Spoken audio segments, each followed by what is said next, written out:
Teringat. Apa dia? Hantar kat Facebook. Ada AI apps ni, dia boleh buat kau punya gambar jadi aku pernah dengar tu. Jadi apa? aku pernah tengok.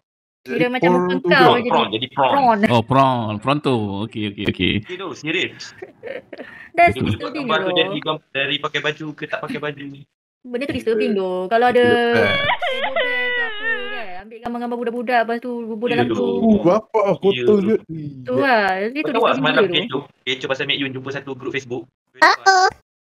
Oh, yang sekolah tu yang cover tu Aku tak tahu cover ke tak, tapi ni kat TikTok Mek Yun share lah.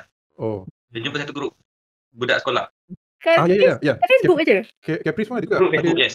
Oh my Ada god. cover juga. Gambar Mek Yun masa sekolah pun ada ke tahu? Ha? Gambar Mek Yun masa sekolah pun ada dia kata. You. Baca komen pun sumpah bapak. Ada tu. Caprice ada cover. Apa tu? Aku Ngeri tu sekarang. Memang.